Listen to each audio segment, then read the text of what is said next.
안녕하세요. 제가 사연 채널을 찾는 재미로 유튜브에 들어오는 사람인데 제 얘기도 한번 신청을 해봅니다. 정말로 소개가 될지 어떨지 궁금하고 떨리기도 하네요. 제 남편이 3남매 중에서 막내 셋째인데요. 첫째가 시숙, 둘째가 신우입니다. 시숙은 어느 한 기업에서 임원까지 지내신 인물이죠. 그걸 아무나 하나요? 정말 대단하신 분입니다. 시숙하고 동서 사이엔 아들 하나, 딸 하나 이렇게 있고요. 자기 부친이 잘 나가는 인물이니 그 자식들도 그랬을까요? 아들은 미국에서 공부를 했습니다. 대외적으로는 미국에서 폼나게 공부를 하는 것으로 알려져 있었지만 집안 사람들은 다 알았죠. 우리나라에선 공부로 절대 싸게 안 보였기 때문에 억지로 적당한 학위라도 받을 수 있는 미국의 학교들을 물색해서 보냈다는 사실을 말입니다. 차라리 영어라도 좀 배우고 넓은 세상이라도 보면서 그렇게 지내라는 취지에서 그 아들이 미국에 보내졌던 거예요. 그리고 딸 쪽은 공부를 잘했어요. 명문대를 졸업해서 외국계 기업으로 폼나게 들어갔습니다. 미국으로 쫓겨나다시피 한 자기 오빠와는 다르게 집안의 자랑이었죠. 잘난 딸을 둬서 그런 걸까요? 동서는 이런 소리를 곧잘 했습니다. 난 있잖아. 세상에서 제일 싫은 여자들이 뭔지 알아? 자기 스스로 뭘 해볼 생각을 않고 남자 하나 의지해서 결혼 하나로 인생 어떻게든 해보려는 여자들이야. 특히 어린 것만 믿고서 나대는 년들 있지? 그런 것들이 진짜로 같은 여자 망신 다 시킨다니까? 그렇지 않아? 꼭 으스대면서 빈정대는 말투로 그런 소리를 하셨는데 말 속엔 가시가 있었습니다. 왜냐하면 동선은 저를 겨냥해서 말을 그렇게 하는 것이었으니까요. 동선 제가 시댁 집안에 발을 붙일 자격이 부족한 사람이라고 여겼습니다. 아니 더 정확하겐 제가 감히 본인과 같은 집안의 며느리가 되었다는 사실을 못마땅하게 여겼던 것이겠네요. 수준 차이가 난다고 동선은 그렇게 생각을 했거든요. 그런 생각을 가지고 있는 마당에 저희 손이 동서였으니 얼마나 서열을 앞세워서 절 조롱하고 낮추고 깔봤는지 모릅니다. 제가 나이도 동서보다 어렸고요. 동서는 시숙하고 동갑입니다. 두 사람이 동갑내기 부부인 것이죠. 결혼은 당시에 동서의 친정 집안에서 적극 추진해서 진행된 것으로 알고 있고요. 20대 끝자락에 결혼식을 올렸고 동서는 금방 임신을 해서 첫째 아들이 태어났어요. 나중에 미국으로 떠밀리듯 가게 된 명준이 말입니다. 참고로 전 24살에 임신을 해서 그 사실을 알고서 얼른 결혼을 서둘렀고 25세 아이를 낳았어요. 이르다면 이르다고 볼 수 있는 나이였지만 요즘도 아니고 그때 당시로 미뤄보자면 딱히 그렇게까지 이른 것도 아니었다고 생각을 해요. 그러니까 제가 어린 나이에 혼전 임신으로 남편을 잡아서 결혼했다고 보면서 절 못마땅하게 쳐다봐온 동서가 괜한 지랄을 떨어온 거라고 전 그렇게 봅니다. 제가 집안 배경이 아주 별 볼 일 없기 때문에 만만해서 더욱 그런 것이었겠죠. 막말로 제가 어디 부잣집 딸내미였다면 동서가 절 업신 여기긴커녕 저한테 잘 보이려고 오만 알랑방귀를 다 뀌었을지도 모르는 일이거든요. 전 가난하고 열악하고 아주 힘든 환경에서 자란 사람이었지만 동서는 좀 달랐어요. 그 친정 집안이 장사를 해서 돈 좀 만졌었다고 하더라고요. 잘 되려니까 계속 잘 됐나 봐요. 집에 돈이 좀 생기는 바람에 그 가족들이 인맥을 쌓고 열심히 돌아다니면서 그렇게 살았으면 동서가 시숙과 결혼을 할 수가 있었죠. 후딱 임신이 됐고 첫째를 딸도 아니고 아들로 낳았음으로써 시댁 집안에서 바로 인정도 받았습니다. 게다가 동서의 친정집은 그 후로도 부동산으로 재미를 보게 돼서 그걸로 또 10년을 좋게 넘게 떵떵거리면서 살 수가 있었네요. 하지만 인생의 내리막길이 어느 때고 등장하기 마련이죠. 옛날에 장사를 해서 돈 좀 만져봤었고 이제는 부동산으로 재미를 보게 되자 걷잡을 수 없이 기세등등하게 됐던 것인지 동서의 친정 사람들이 투자라는 걸 해보겠다며 의스댔고 폼 잡으면서 돈을 썼다가 그걸 다 잃었어요. 투자는 대체 뭔 놈의 투자야? 아니 그러길래 잘 알지도 못하면서 왜 멋대로 투자를 하고 그래? 왜? 그때 친정 집안의 일로 동서가 머리 싸매고 알아 눕고 난리도 아니었죠. 어떻게 됐던 전말인지 전 자세히 몰랐었는데 시어머니로부터 내용을 들었어요. 시어머니께선 그 얘기를 당신의 장남인 시숙으로부터 전해 들으신 것이었고요.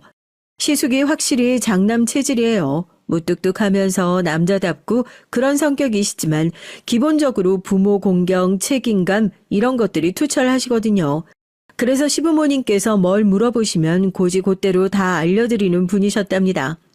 동서가 아무리 애를 쓰고 당신, 나, 우리 애들 이렇게 네 식구라면서 시댁과의 구분선을 그으며 노력을 해봤자 시숙하니 강하게 가지고 있는 우리 부모님이라는 생각을 지워낼 수가 없었죠. 시숙은 우리나라 장남의 표본 같으신 분이었고 감투 쓰는 것도 무척이나 좋아하셨기 때문에 시부모님으로부터 우리 장남 소리 듣는 걸 흐뭇해하셨고 동생들인 시누이와 남편으로부터 서열 1위 맞이 대우를 받는 걸 뿌듯해하셨습니다. 그런 면이 있으시니까 독하게 서열 조직인 회사 내에서 성공을 해내신 것 같아요. 동서가 시숙과 같은 게 나이뿐만이 아니었는데요. 동서 또한 자기 집안에서 3남매 중에 맞이였습니다. 시숙처럼 똑같이 동생들만 둘이 있었던 건데요. 각자 시집 장가 다 가고 가정 꾸리고 살아서 다행이지. 투자 실패 같은 어처구니 없는 일이 벌어졌는데 따로 돈이 나갈 구멍까지 있었다면 정말 힘들었을 테니까. 그리고 내가 장녀답게 역시 결혼도 제일 잘했잖아. 아우, 역시 우리 집은 나 아니면 안 돼. 내가 이렇게 찬란 사위를 우리 부모님한테 안겨드려서 100번, 1000번 다행이야. 동서는 남편을 내조하는 보람이 있다고 했습니다. 자기 동생들보다 자기가 결혼을 훨씬 제일 잘했다는 사실이 집안의 위기를 맞닥뜨렸을 때 더더욱 실감이 나면서 결혼 생활에 대한 만족감이 피어오른다고 그랬어요. 수준 잘 맞는 남녀가 만나 결혼을 하니까 결과물도 이렇게 좋다고 하면서 제 앞에서 자랑을 해댔었죠. 전 수준이 한참 떨어지는 주제에 임신으로 남편을 붙잡아서 결혼을 했으니까 제가 자기보다 불행하게 산다는 얘기 결국 그거였습니다.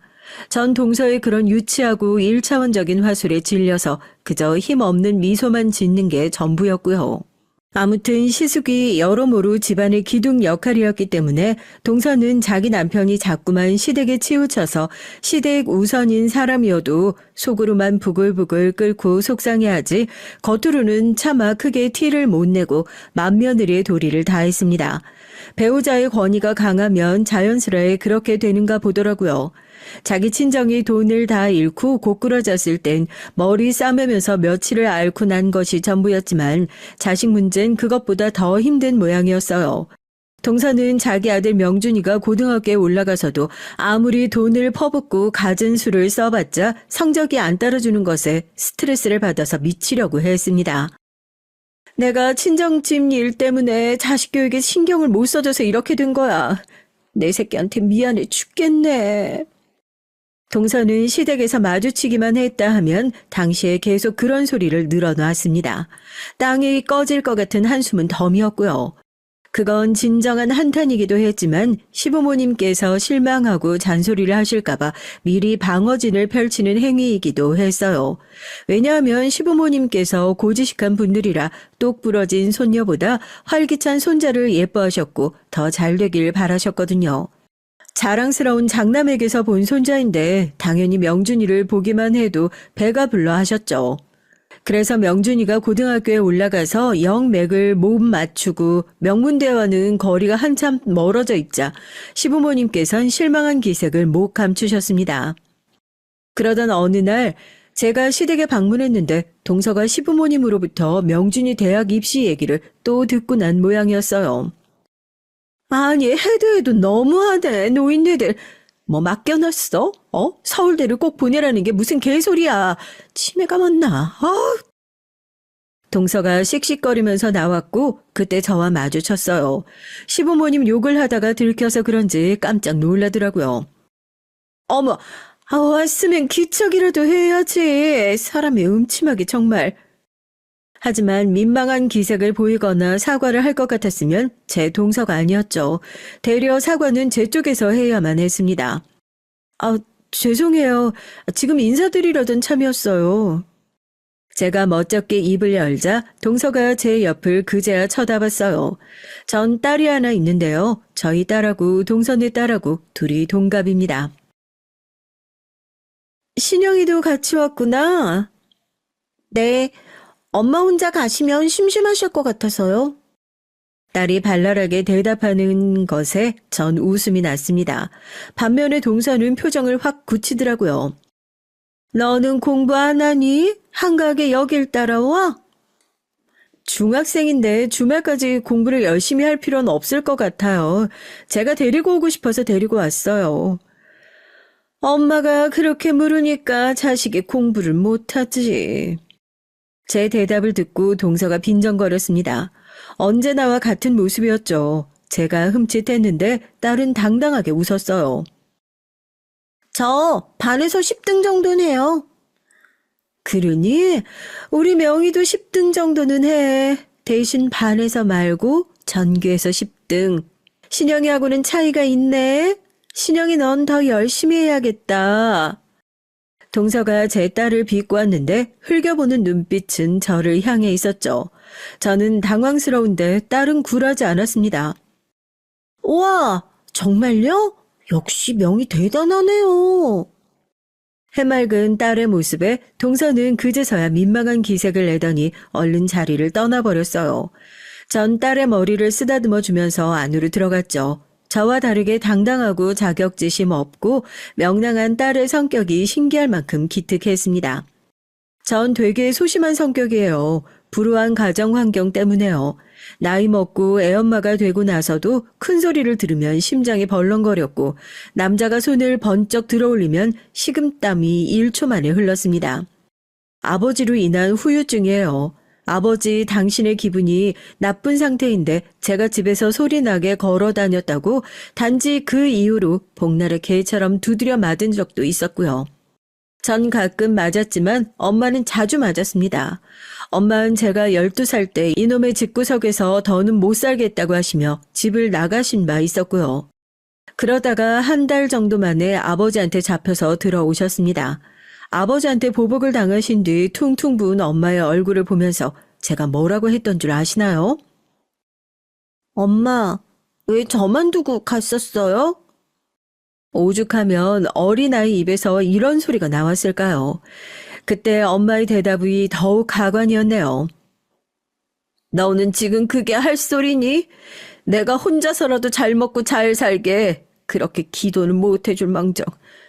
왜 너만 두고 나갔었냐고 따져? 이 천하 이기적인 기집애야. 말로나마 그냥 미안하다 다음에는 같이 데리고 가줄게 무서웠지 이렇게 해주실 수는 없었을까요? 저에게 있어서 부모라는 존재는 안락함과는 거리가 아주 멀었습니다. 제가 중학교 때 아버지가 학교의 교문 앞에 찾아와서 저한테 쌍욕을 하면서 제 머리채를 잡고 지나가는 사람들이 다 보는 가운데 네 애미 어디 갔냐 또 집 나갔냐 이런 소리를 고래고래 지르셨어요. 술에 잔뜩 취해 계셨고요. 이게 제가 1학년 때의 일이었습니다. 자식의 중학교 생활을 완전히 망쳐 놓으시려고 작정하신 것 같았네요. 당연히 학교의 소문은 날대로 다 났고요.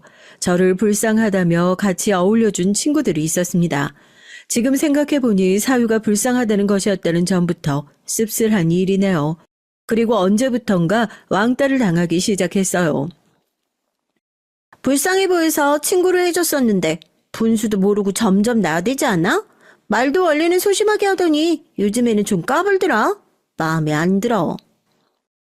어처구니 없는 이유였죠. 제가 걔네들의 꼬북 노릇이나 해야 하는데 눈치가 없이 감히 걔네들과 같은 수준인 줄 알고 건방지게 군 것이 문제라고 했습니다. 그 친구들은 저를 향해서 역시 집안 꼴이 이상한 애들은 다 이유가 있다며 비웃었고 그렇게 전 왕따가 되어 철저한 외톨이로 전락을 했죠. 공부를 잘 못했지만 그럼에도 수업 시간이 좋았습니다. 친구가 없어서 점심시간, 쉬는 시간이 두려웠고 공포였어요. 이건 왕따 당해본 사람들만 알 거예요. 자연스레 학교에서 인적이 드문 곳을 알게 되고 화장실은 마음의 안정을 찾는 곳이 되죠. 선생님들도 저를 도와주지 않으셨습니다. 전 중학교 2학년이 끝나갈 무렵 어떤 선생님이 저를 두고 하셨던 소리가 두고두고 잊혀지지가 않았는데요. 그건 바로 제가 뽑기 운이 나쁜 애라는 것이었습니다. 그 표현이 크나큰 상처였지만 우습게도 한편으로는 위로가 되었던 것 같아요. 그냥 제가 무슨 큰 잘못이 있어서 이런 상황에 놓인 것이 아니라 그저 뽑기 운이 나빴을 뿐이라고 여기는 편이 훨씬 나았기 때문입니다. 좋은 집, 좋은 차, 좋은 옷, 이런 것보다 멀쩡한 가족이 있다는 것 자체가 다른 애들이 부러웠네요. 엄마랑 싸웠다, 아빠 때문에 짜증난다, 이런 얘기가 들려오는 게 너무나도 부러워서 속으로 그렇게 불만이 많으면 나랑 바꿀래? 라는 질문이 턱 끝까지 차오르곤 했습니다. 저희 뽑기 운은 가족 운에서 가장 특히나 없는 것 같았네요. 고등학교 때도 있는 듯 없는 듯 살았어요. 그땐 적어도 노골적인 따돌림은 안 당해서 다행이었고요. 너 같은 꼴통년도 고등학교 보내주는 이 예비의 은혜에 평생 감사하며 살아. 아버진 그렇게 말씀하셨죠. 아주 성은이 만극할 일이었네요. 전 제가 무사히 고등학교에 진학할 수 있었던 이유가 어느 이웃집에서 저에게 자꾸 관심을 갖고 참견한 덕분이라는 걸 알았습니다. 이웃 아주머니가 절 지켜보고 계셨거든요. 제가 집 근처에서 쭈그려 앉아 침을 계속 흘리고 있던 걸 그 아주머니가 보셨던 게 시작이었습니다. 피가 섞인 침을 제가 줄줄 흘리고 있는 걸 보고 아주머니가 비명을 지르면서 이빨이라도 빠진 거냐, 왜 그러냐, 치과 가라, 이렇게 호들갑을 떠셨고요. 맞아서 입안이 터진 건데 금방 괜찮아져요. 그런데 제가 입이 아파서 말을 더 못하겠어요. 죄송합니다. 제가 우물쭈물하며 그렇게 대답을 드렸었는데 그러자 아주머니가 충격을 크게 받으셔서 그 후로 저를 예의주시하시게 되셨던 거예요. 제가 밖이 아니라 집안에서 얻어 터졌다는 걸 아셨거든요. 저러다가 저 집이 진짜로 큰일 내는 거 아니냐면서 그때부터 저희 집을 자꾸 기웃거리셨어요. 아버진 근처에 정신 나간 집이 이사 왔다고 짜증을 내셨지만 정작 그 집에 직접 가서 따지지는 못하셨어요. 왜냐하면 그 참견쟁이 아주머니의 남편분이 보통 분이 아니었기 때문입니다. 다들 겉으로 말은 안 했지만 그 아저씨가 그냥 불량배도 아니고 전문적인 조폭일 거라고 생각했었죠. 그분의 외양부터가 심상치 않았거든요. 고등학교는 가서 뭐하냐며 아버지가 난리를 치며 화를 내신 적이 있었는데 그 참견쟁이 아주머니가 저희 집에 아버지가 계실 때 오셔선 큰 목소리로 저를 향해 고등학교는 어디로 갈 거냐고 물어봐 주셔서 다행이었습니다. 제가 아직 잘 모르겠다고 하자 어디든 가게 되면 꼭 알려달라며 우리 집 아저씨도 이 집 학생이 고등학교를 어디로 갈지 참 궁금해한다면서 참견쟁이 아주머니는 그렇게 힘을 주어 말씀을 하셨어요. 그 후로 아버지가 절 고등학교에 안 보낸다는 소리를 안 하셨던 것이고요. 전 강약 약강이라는 말을 아버지를 보면서 배웠고 그것만큼 찌질하고 비겁하고 졸렬한 것도 없다고 생각하게 됐습니다. 강한 자 앞에서 한없이 약해지지만 약한 자 앞에선 한없이 강해지는 족속들 말이에요. 고등학교를 숨죽이며 다니는 동안에 생각했었죠. 성인이 되면 즉시 독립이라는 가면을 쓴 탈출을 하자고요.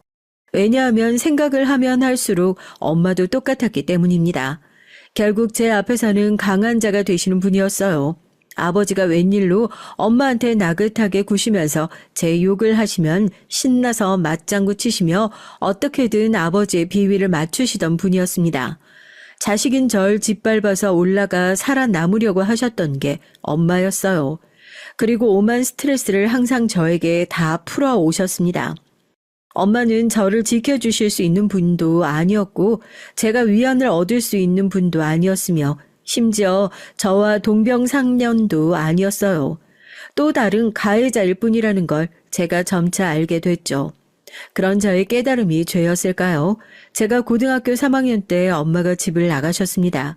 그 무렵엔 아버지가 옛날처럼 그렇게 대단하신 분은 아니었기에 옛날 그때처럼 미친 듯이 괴로운 나날들도 아니었건만 전 대체 엄마가 왜 이제 와서 집을 나가셨을까 싶었죠. 그런데 알고 보니까 말이죠. 바람이 나신 것이었더라고요.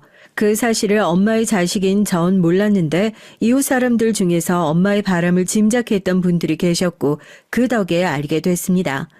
귀갈하시던 길에 엄마라 얼른 화장을 문질러 닦고 옷을 털어서 냄새를 지우고 그러시던 모습을 목격해온 이웃분들이 계셨어요. 그리고 어떤 남자와 엄마가 함께 계셨으며 집에서 멀찍이 떨어진 위치까지만 그 남자가 엄마를 바래다 주는 것 같은 그런 광경이 목격되기도 했었고요.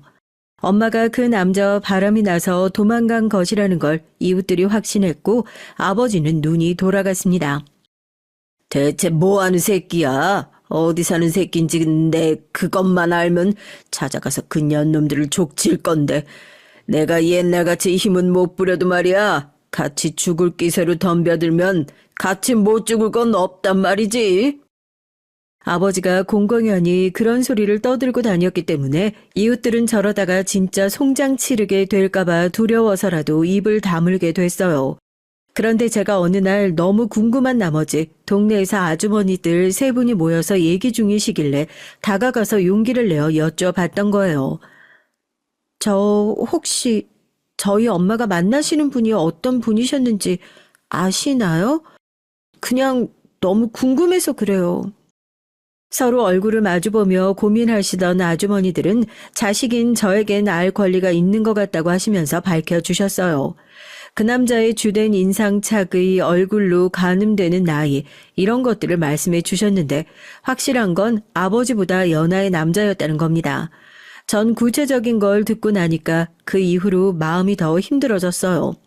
저에게는 말 한마디 없이 떠나신 엄마가 행복하실까 싶었고 버림받았다는 생각에 우울했죠. 제가 다녔던 고등학교는 절반 이상이 대학 진학을 안 하는 곳이었어요.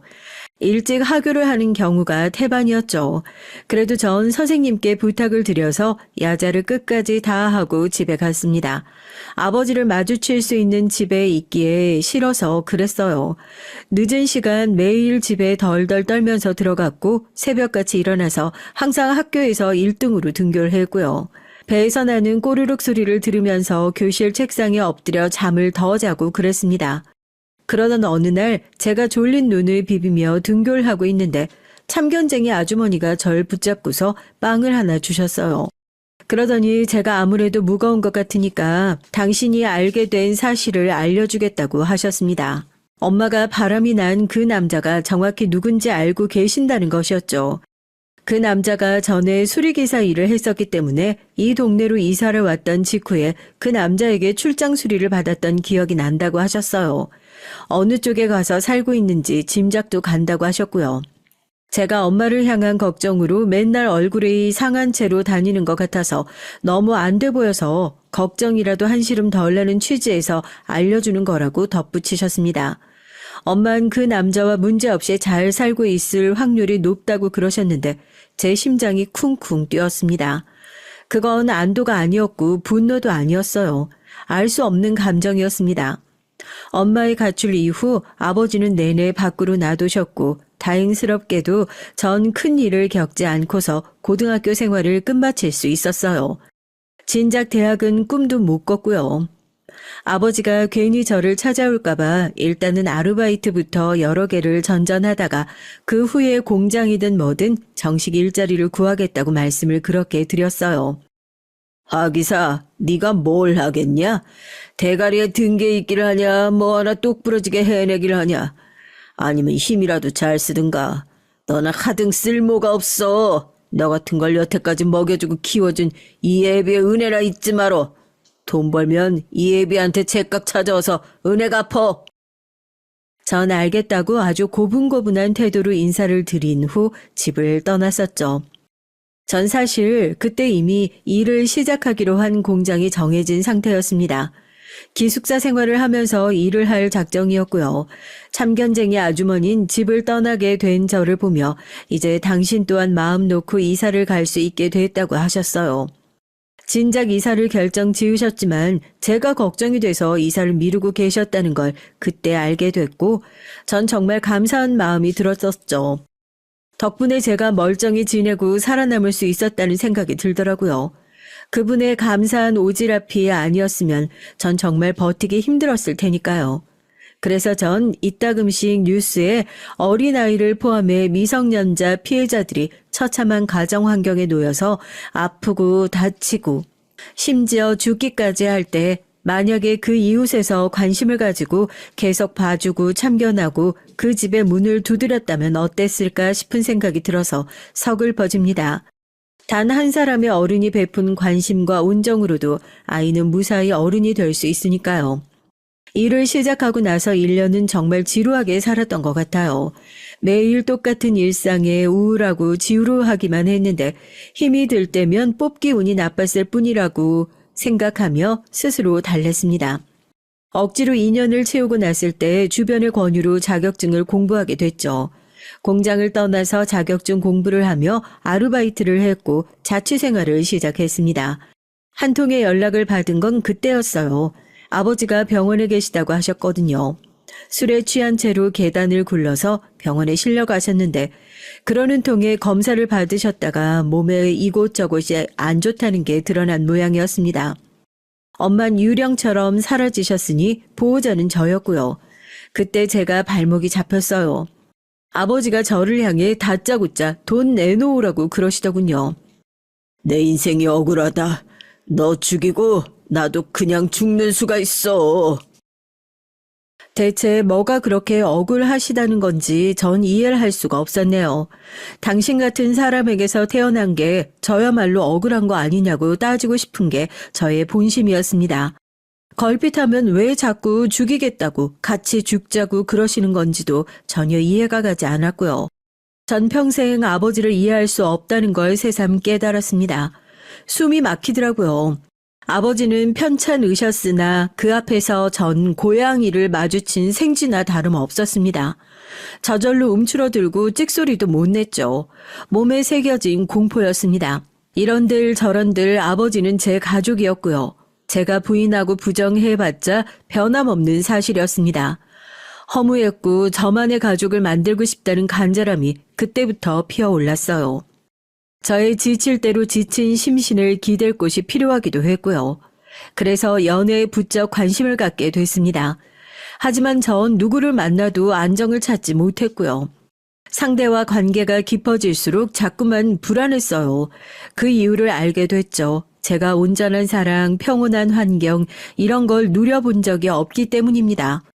겪어본 적이 없으니까 상대를 믿지 못하고 눈에 보이지 않는 사랑을 잡을 수도 없으니 자꾸만 심적으로 방황을 해서 연애는 늘 실패로 끝을 맺었어요.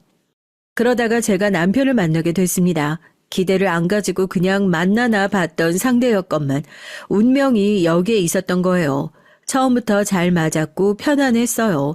특별히 만나서 뭘 같이 하지 않아도 즐거웠고요. 그러면서 처음으로 전 제 배경이 원망스러웠습니다.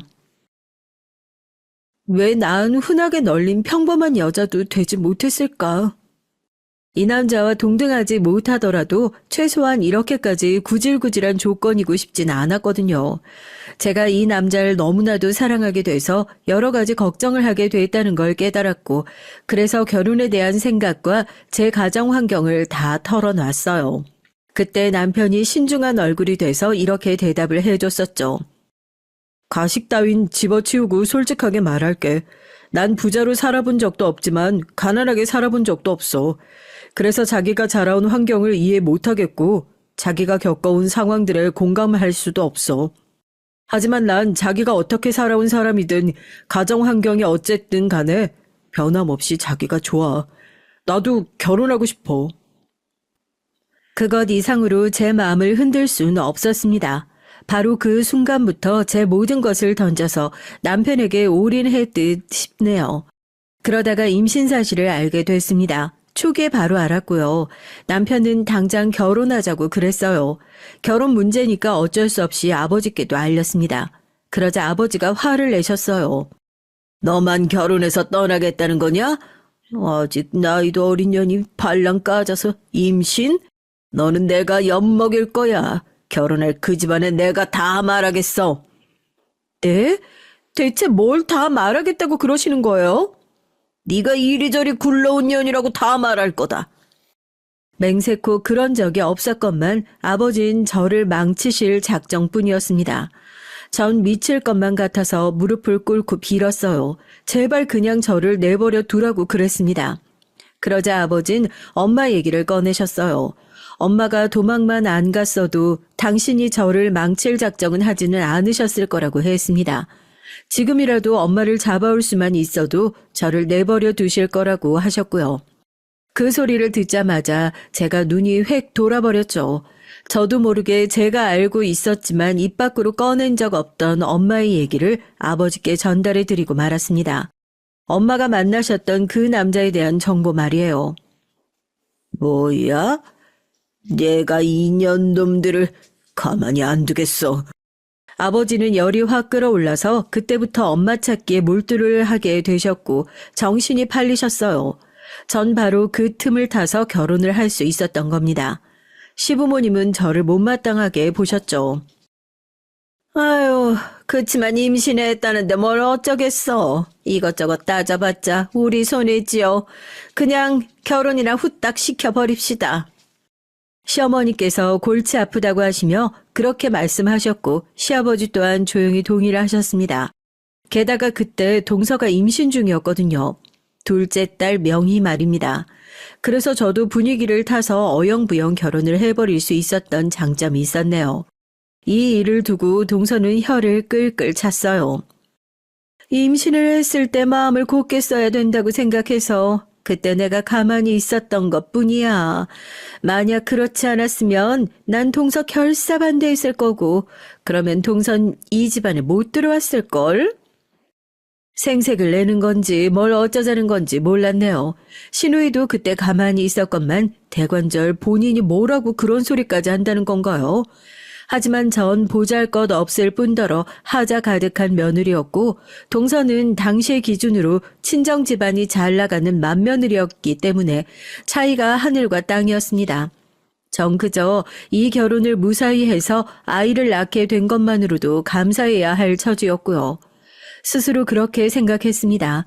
남편에게도 항상 고마운 마음뿐이었고 그래서 제가 스스로 알아서 시댁에 충성을 하고 늘 열심히 하는 며느리가 되어야 한다는 압박감이 있었어요.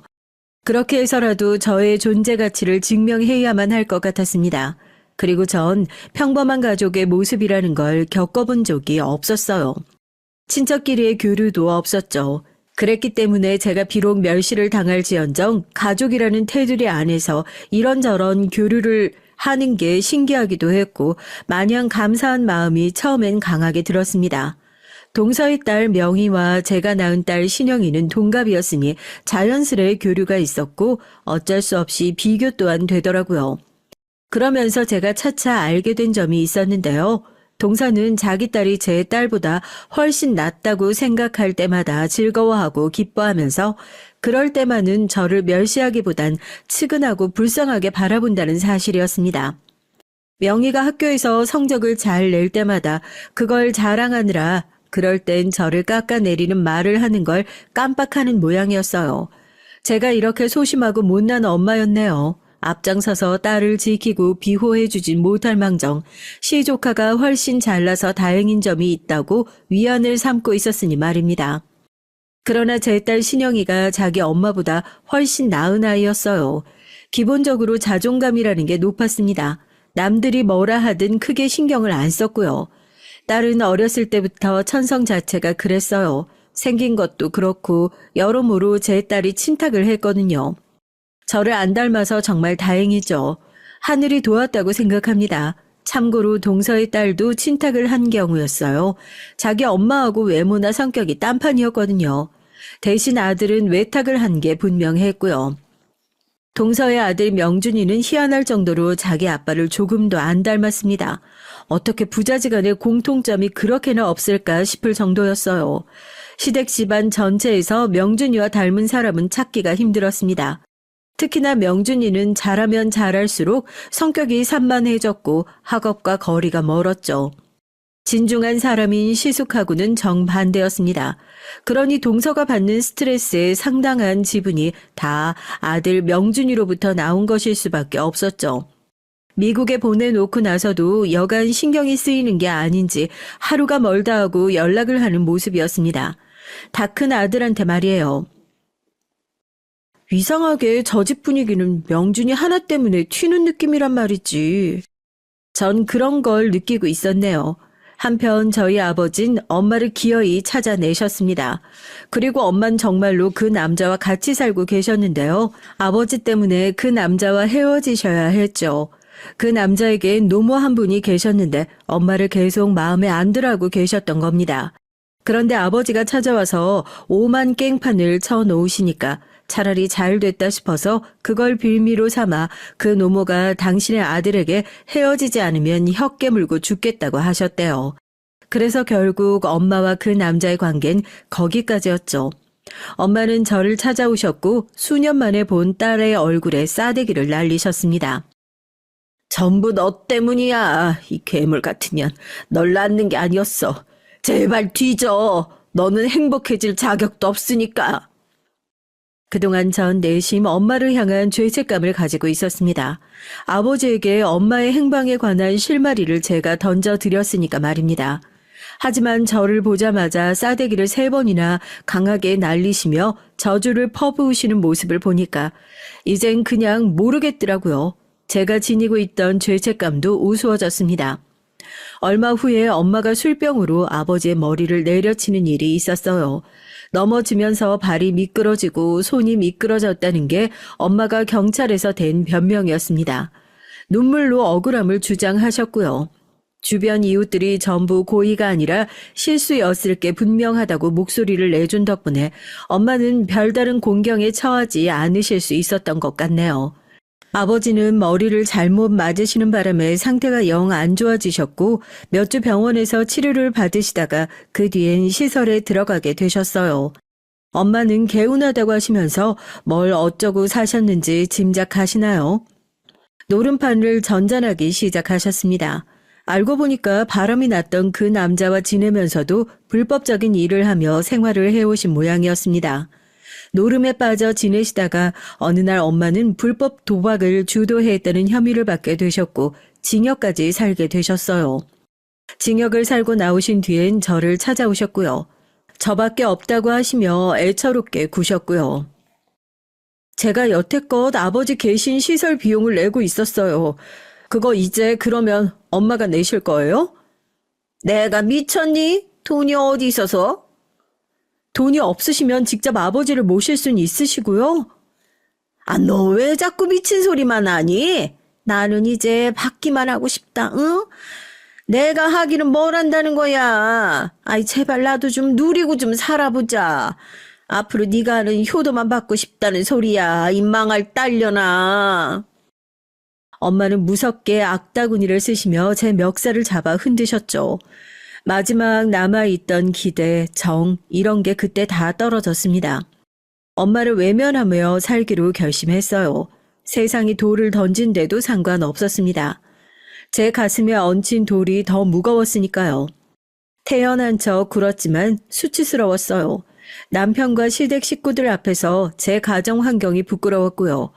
제가 외동이었기에 저희 딸은 외로운 외동으로 만들고 싶지 않았는데 결국 동생을 만들어주지 못한 점도 마음에 걸렸고요. 제가 이것밖에 안 되는 엄마라서 자식 앞에서도 전 항상 미안했습니다. 그럼에도 딸이 멀쩡하게 잘 자라준 게 감사했죠. 처음부터 절 마음에 안 들어했던 동서는 자기 딸이 제 딸보다 공부를 잘한다는 것에 기뻐했지만 그럼에도 끊임없이 저를 못마땅하게 쳐다봤는데 그건 저를 향한 질투가 있었다고 생각이 들어요. 동서의 입장에선 제가 쥐뿔 수준도 안 되는 게 임신을 빌미로 집안에 들어와서 제법 잘 살고 있었으니까요.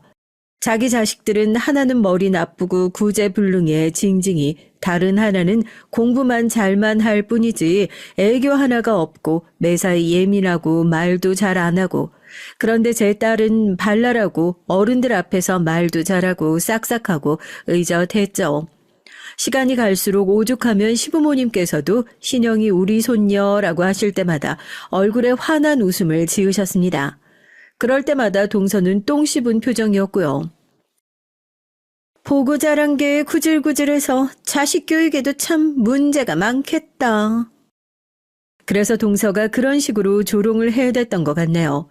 결혼 생활 초반엔 숨죽이며 눈치만 보기 급급했고 그 시기를 보낸 이후엔 아이를 학교 보내고 나니까 동서의 조롱이 너무나도 와닿아서 딸에게 미안한 마음뿐이었고 엄마로서의 자신감이 없었죠. 하지만 그보다 더 시간이 지나면서 전 변했습니다. 첫째로 나이를 먹은 이유였고 둘째로 제 딸이 워낙 의젓하고 속이 깊은 자식이어서 제가 보고 배운 게 있어서 그랬으며 마지막 셋째로 저에게도 친정 부모님처럼 의지하는 존재가 생겼기 때문이에요. 바로 참견쟁이 아주머니 말입니다. 20살을 맞이하던 때 전 아주머니에게 제가 들어가게 될 공장 기숙사의 주소를 알려드리고 떠났었어요. 그리고 얼마 후 아주머니께서 저의 안부를 묻는 편지가 기숙사로 왔었죠. 전 일주일 넘게 문장을 고르고 고른 끝에 잘 지내고 있다고 답장 보냈었고 공장을 그만두기 전에도 그렇게 됐다고 편지로 알려드렸어요. 그러자 아주머니께선 당신의 주소와 연락처를 마지막 편지로 알려주셨었죠. 전 그 편지를 고이 간직하고 가슴에만 묻으며 지냈다가 결혼하고 나서 출산을 한 다음에 연락을 드려 봤습니다. 사실 아기를 낳고 나니까 부모 같지도 않은 친정 부모님이 떠올라서 우울하고 힘들었거든요. 의지할 어른이 간절했고 항상 저를 지켜봐 주셨던 참견쟁이 아주머니가 떠올랐습니다. 연락을 드려봤더니 그 번호가 맞더라고요. 무척 반가워하셨습니다. 그런데 사정이 있어서 곧 필리핀으로 떠나시고 그곳에서 오래 머무르게 됐다고 그러셨어요. 떠나시기 전에 제 근황을 알게 되어 좋다고 그러셨죠. 여전한 그 목소리에 전 웃음이 났습니다. 저희 집 주소와 번호를 알려드리면서 나중에 한국 돌아오시면 꼭 연락을 달라고 말씀드렸었죠. 그 후로 무려 15년여가 지나서 연락이 왔습니다. 한국에 아예 들어오게 됐다는 연락이었죠. 설렌 마음으로 남편과 함께 아주머니를 뵀었어요. 그때부턴 종종 교류를 하며 지냈고요. 그랬었는데 저희 딸 신영이가 대학에 갈 때 저한테 500만 원을 주시더니 학비에 보태라고 하셨습니다. 그때 제가 놀라서 눈물부터 흘렸었어요. 거절의 말보다 감사의 인사보다 먼저 눈물부터 났습니다. 살면서 이런 순간을 겪어본 적이 거의 없었으니까요. 사정을 다 아는 남편도 눈시울이 붉어지고 저에게 그 돈을 받았으면 좋겠다고 설득했습니다. 앞으로 아주머니께 갚아 나가면 되는 거니까 좋은 마음으로 받자고 하더라고요. 제 인생에도 이런 따뜻함이 기록되었으면 좋겠다는 남편의 말을 듣고서 제가 고개를 끄덕였어요. 그 이후로 아주머니와는 더욱 허물없이 잘 지내는 관계가 됐고요. 그리고 아주머니의 남편 되시는 아저씨께서는 과거에 험한 일을 하셨었지만 이젠 다 털고 조용히 사시는 중이었답니다. 동서의 딸 명희는 명문대를 졸업하고 외국계 기업에 취업을 했는데 그때 취업 축하 파티가 있었어요. 동서가 자기 집에서 소소하게 연 기념 파티였고 저도 오라는 소리를 들었습니다. 제 딸과 함께 오라고 그랬는데 그날 딸이 급한 일정이 생겨서 저만 갔어요. 우리 명희는 보란 듯이 멋지게 취업을 해냈는데 자기는 아직 취업을 못했으니까 민망해서 안 왔구나? 동서가 안쓰럽다는 듯 표정을 꾸며 대더라고요. 어이가 없었네요. 그런데 명희는 제 딸 성격에 그런 이유로 안 왔을 것 같진 않다며 무뚝뚝하게 중얼거렸고요.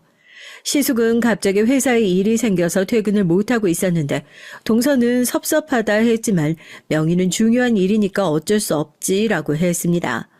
그러자 동서가 참다 이런 소리를 했어요. 아유, 우리 딸은 무조건 엄마 말이면 다 반대야.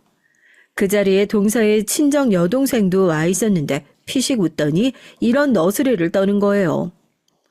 언니 새삼스럽게? 명희가 자기 아빠 닮아서 그렇지 뭐. 명준이도 자기 아빠 닮았고. 그러자 동서가 자기 동생을 확 째려봤습니다. 그게 무서울 정도라 제가 속으로 놀랐고요. 근데 암만 생각해도 뭔가 이상해서 자리가 파할 무렵에 제가 동서의 친정 여동생이 많이 취해 있길래 친분이 없음에도 말을 걸었어요. 명준이는 아빠 안 닮은 걸로 유명한 녀석인데요? 아닌데 닮았는데 진짜 아빠랑. 무심코 던져본 낚싯대에 대어가 낚이는 순간이었습니다. 대화는 그걸로 끝이었지만 뭔가 석연치 않았죠. 그 집을 나설 때 동서가 저한테 그랬어요. 앞만 봐도 심기해. 임신 한 방으로 여기까지 왔네. 또 그 지긋지긋한 소리를 하는 것에 저도 짜증이 나버렸고 그때 뭔가 생각이 들었는지 귀가를 하던 참에 아주머니께 연락을 해서 제가 느낀 바를 전달을 드렸어요. 그랬더니 아주머니가 즉시 수상하니까 파볼 가치가 있겠다고 의견을 주셨고요. 그리고 몇 달이 흘렀던 때였습니다. 시누이가 시부모님 모시고 삼계탕집에 가자고 해서 딸은 참이었어요. 시부모님, 시누이, 부부, 동서 그리고 저 이렇게 식당에 앉았습니다. 남편은 그때 지방에 2주 일정으로 내려가 있었고 시숙은 바빠서 못 왔어요.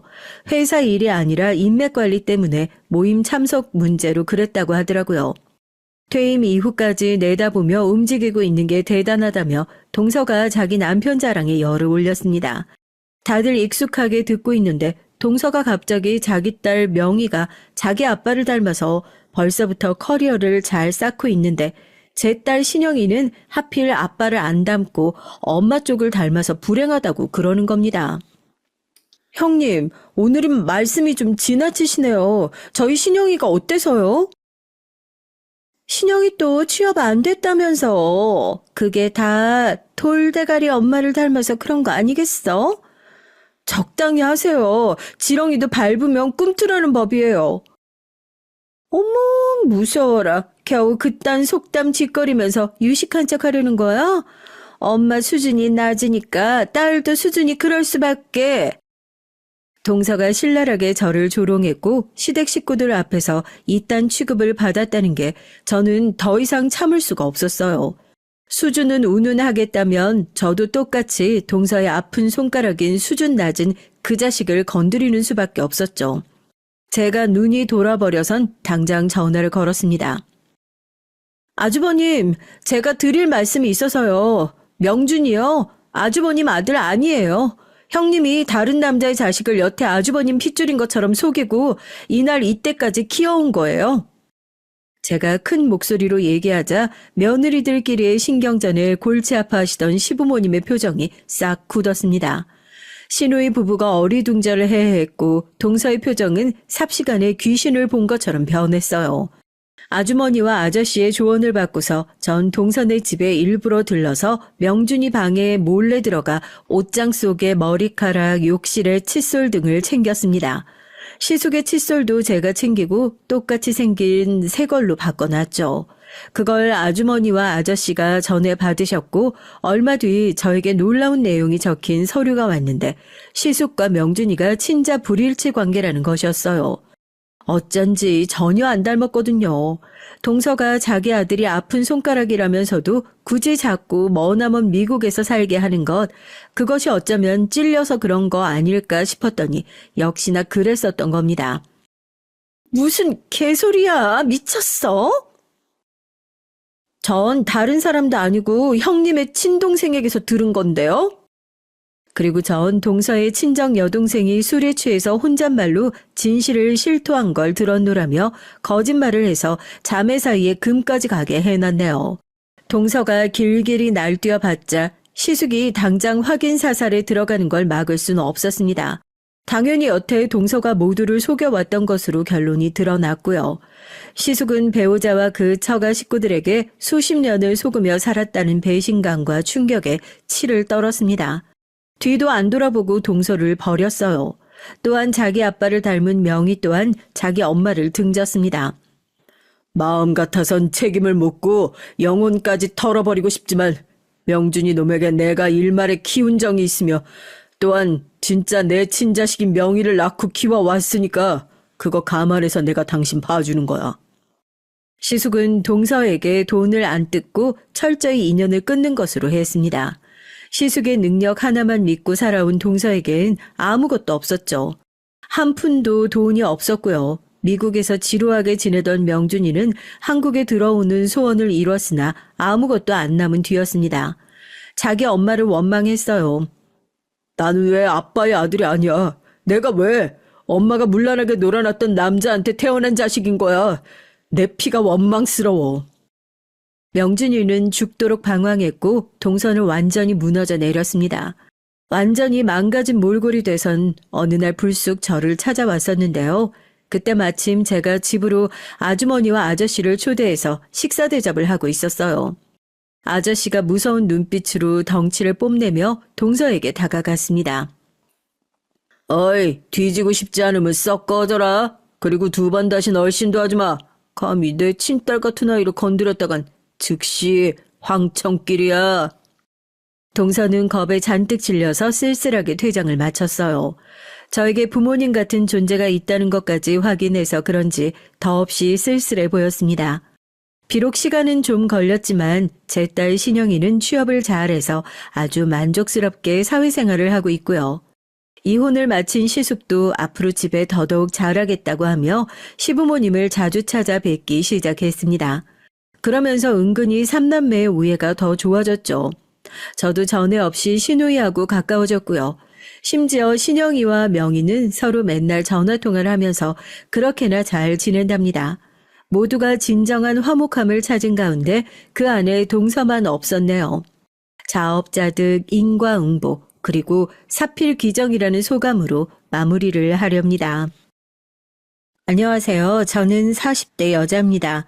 전 결혼한 지 벌써 10년이 다 되어가는 유부녀예요.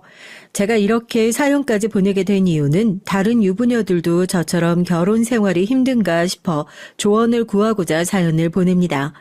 결혼할 때까지만 해도 전 너무 행복했어요. 제가 너무도 좋아했던 남자와 부부가 되어 앞으로 평생 화목한 가정을 이루고 살 꿈에 부풀어 있었거든요. 그런데 결혼한 지 한 달도 되지 않아 제 꿈은 깨져버렸습니다. 시어머니가 무서워도 너무 무섭더라고요. 결혼 전에도 한 번씩 인사를 드리고 상견례 때도 봤지만 이렇게 무서운 분인 줄은 몰랐어요. 워낙 꼿꼿하고 고상한 분인 줄로만 알고 있었는데 며느리를 잡으려고 작정하신 분이더라고요. 시어머니는 2대째 내려오는 강남 유명 한정식집을 운영하고 계세요. 말이 식당이지 사실 웬만한 중소기업 저리 가라 정도의 규모를 자랑하는 식당이었죠. 일대 사장님이 남편의 할머니세요. 할머님은 음식 장사는 여자들이 하는 거라며 무조건 대대로 며느리에게 가게를 물려주라고 하셨답니다. 그게 돌아가실 때 유일한 유언이었대요. 며느리로서 남의 집에 시집 와서 한 집안을 건사하는 게 너무도 힘든 일이라는 걸 누구보다 잘 알기에 자신이 이룬 식당을 앞으로 평생 고생할 며느리에게 물려주는 게 시어머니로서 해줄 수 있는 선물이라고 하셨다고 하더라고요. 그러면서 남자들은 뭐든 할 수 있는 좋은 세상이니 나가서 다른 일을 찾으라고 하셨답니다. 저도 그 신념은 굉장히 멋지고 존경스럽다고 생각해요. 그런데 문제는 식당을 물려받아야 할 며느리가 바로 저라는 거죠. 전 결혼 전까지 전혀 모르고 시집을 왔어요. 남편도 일절 그런 얘기는 하질 않았거든요. 결혼한 지 한 달도 되지 않았을 때 시어머니는 저더러 다니던 직장을 그만두고 식당으로 출근하라고 하셨죠. 전 당황해서 처음 듣는 얘기라고 말씀드렸어요. 무엇보다 전 요식업에 대해선 전혀 모르는 건 물론이고 관심도 없다고요. 그러자 시어머니는 제게 다짜고짜 호통을 치셨습니다. 새아기, 네가 김칫국을 아주 제대로 마시는구나. 내가 언제 너더러 가게 물려준다고 했니? 나와서 일 가르쳐보고 네가 재능이 있으면 그때 돼서 생각해본다는 거지. 전 당황스러웠습니다. 전 성격이 굉장히 내성적인 편이에요. 장사하고는 전혀 거리가 먼 사람입니다. 차라리 식당에서 설거지하라고 하면 하지 사람들 앞에 나서서 하는 일은 아르바이트도 한 번 안 해봤어요. 지금 하는 일은 대학 도서관 사서 일을 하고 있습니다. 지금 하는 일이 제 적성에 딱 맞아요. 만약 이 일을 남편이 미리 말해줬다면 결혼을 고민했을지도 모를 정도로 저에겐 아주 중요한 일이었습니다. 전 시어머니에게 괜히 혼나고 와서 남편에게 따졌죠. 왜 이런 중요한 일을 결혼 전에 얘기 안 했냐고요. 그러자 남편도 적잖이 당황해서 애써 둘러댔습니다. 할머니가 며느리한테 물려주겠다고 하신 거야 알고 있었지만 어머니도 며느리에게 물려주실 거라는 건 전혀 몰랐어. 근데 며느리가 자기만 있는 건 아니잖아. 준호도 결혼하면 재수 씨 들어올 텐데 재수 씨가 물려받을 수도 있지. 남편은 제 말귀를 못 알아듣는지 쓸데없는 소리만 해댔습니다. 제가 그걸 몰라서 한 얘기가 아닌데 여기서 갑자기 있지도 않은 재수 씨 얘기를 왜 하는지 모르겠어요. 문제는 내가 지금 당장 일을 그만둬야 한다는 거잖아. 자기도 내가 사서 일 좋아하는 거 뻔히 알면서 지금 그런 소리가 나와? 그거야 내가 잘 알지. 알았어. 내가 어머니한테 다시 잘 말씀드릴게. 당신은 식당 일 전혀 관심 없다고. 전 남편만 믿고 있었어요. 그런데 남편을 믿은 제가 바보였습니다. 시댁에서 남편의 말이 전혀 통하질 않았어요. 시댁은 장남도 가장 연장자이신 시아버지도 다 소용없었습니다. 모든 일은 시어머니를 중심으로 돌아갔어요. 원래 식당이 할머니 때에는 서초구 쪽에 있었거든요. 지금보다 규모도 작은 편이었고요. 그런데 시어머니께서 물려받으시고 나서 가게가 더 잘 된 겁니다. 전주가 친정이었던 시어머니의 손맛이 통했던 거죠. 그때 시어머니께서 벌어들인 돈으로 강남에 땅을 사서 식당을 넓게 차리신 거예요. 강남으로 오고 나서부턴 아예 고급화 전략을 해서 더 입지를 확실히 했고요. 강남에 난다긴다 하는 사람들의 모임이란 모임은 다 시어머니 식당에서 한다고 해도 과언이 아니니 한 해에 벌어들이는 수익이 어마어마했죠. 그러다 보니 시아버지도 시어머니에게 찍소리 못하세요. 그랬으니 남편 말은 아예 통할 리가 없었습니다. 오히려 남편까지 시어머니에게 혼쭐이 나고 돌아왔어요. 네가 결혼 좀 했다고 어미 앞에서 마누라 편을 들어? 그깟 학교에서 책이나 나르는 일이 뭐가 직업이라고. 내 식당 일을 마다해. 명색이 우리 집안 맏며느리라는 게 애초에 싹이 글러서야. 그걸 도대체 어디다 써먹어? 나도 그런 정신 나간 며느린 필요 없으니까 우리 식당에 발붙일 생각은 하지도 말라 그래. 전 시작부터 시어머니의 미움을 독차지하고 말았습니다. 지금까지 이 집안에선 돌아가신 할머니도 시어머니에게 꼼짝 못하셨다는데 이제 막 새 식구가 된 새파란 어린 며느리가 당신의 말을 거역하니 미워도 너무 미우셨던 거죠. 하지만 시어머니에게 사랑 좀 받겠다고 제가 원하지도 않는 일을 하고 싶진 않았어요. 남편은 아들인 자신도 있는데 왜 꼭 며느리에게 물려주겠다는 건지 도통 이해가 되질 않는다면서 오히려 저를 부러워했습니다. 친정 부모님도 마찬가지였고요. 저더러 어른들이 다 저를 생각해서 하시는 일인데 이상한 고집을 피운다고 하더라고요. 이해해요. 그렇게 생각할 수 있죠. 식당에 들어가서 열심히 일만 배우면 그 큰 한정 식당의 주인이 될 수 있는 거니까요. 하지만 전 그런 꿈은 꿈속에서도 꿔본 적이 없습니다. 저에겐 전혀 다른 꿈이 있었으니까요. 그렇게 시어머니에게 미움을 받는 대신 자유를 얻은 전 무난한 결혼 생활을 유지할 줄 알았어요. 시어머니가 무섭긴 했지만 워낙 식당 일이 바빠 저에게 신경 쓸 겨를이 전혀 없으셨거든요. 그런데 예상치 못한 복병이 등장했습니다. 바로 동서예요. 제가 결혼하고 몇 년 후 시동생이 결혼을 했습니다. 전 뭣도 모르고 집안에 들어온 새 식구를 반갑게 맞이했죠. 그런데 동서는 처음부터 저와 잘 지낼 생각이 없는 사람처럼 보였습니다. 결혼 전에 시댁에 인사를 온다고 해서 저와 남편도 준비하고 시댁에 갔어요. 저희 시댁은 집에 행사가 있으면 항상 시어머니가 운영하시는 식당에서 하거든요. 시어머니께서 가게를 비우면 큰일이 나는 줄 아셔서 일체 다른 식당이나 심지어 집에서도 잘 만나질 않거든요. 명절도 명절 당일 하루만 쉬시고 전후로는 다 식당에 나가십니다. 이젠 익숙해진 가족들은 아예 묻지도 않고 곧장 식당으로 가죠. 식구들은 먼저 도착해서 이것저것 준비를 도왔어요. 그러다가 밖에 비가 오는 것 같길래 제가 식당 안에 있던 우산 빗물을 터는 기계를 가게 앞에 내놓으러 나갔죠. 그때 마침 주차하고 있는 시동생 차가 보이더라고요. 전 시동생과 결혼할 아가씨가 궁금해서 먼저 현관 앞에 서서 기다리고 있었습니다.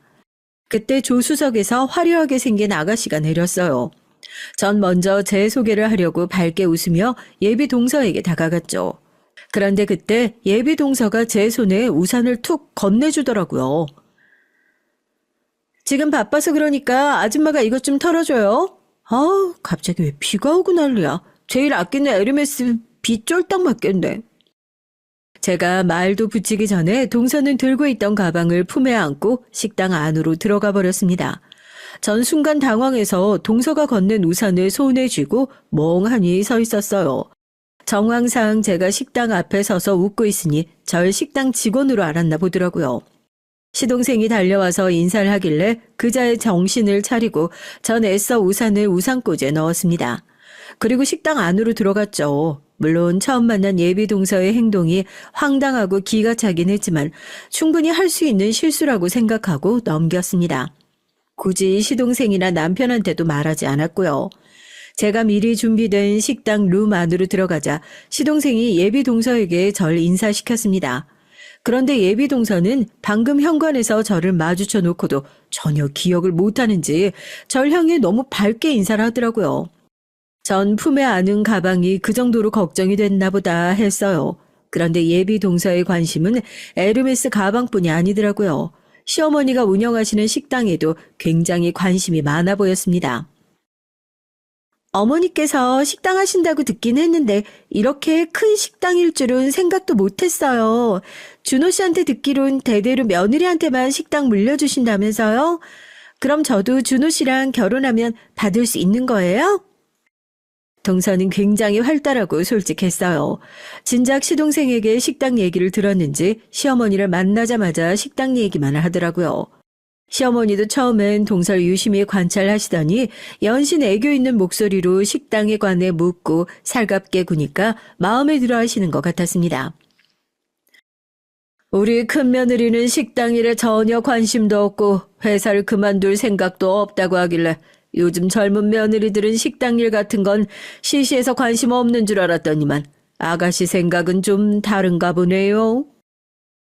전 식당 일은 잘 모르고 물려받을 생각이 없다고만 했지 시어머니 하시는 일이 시시하다고 생각한 적은 단 한 번도 없습니다.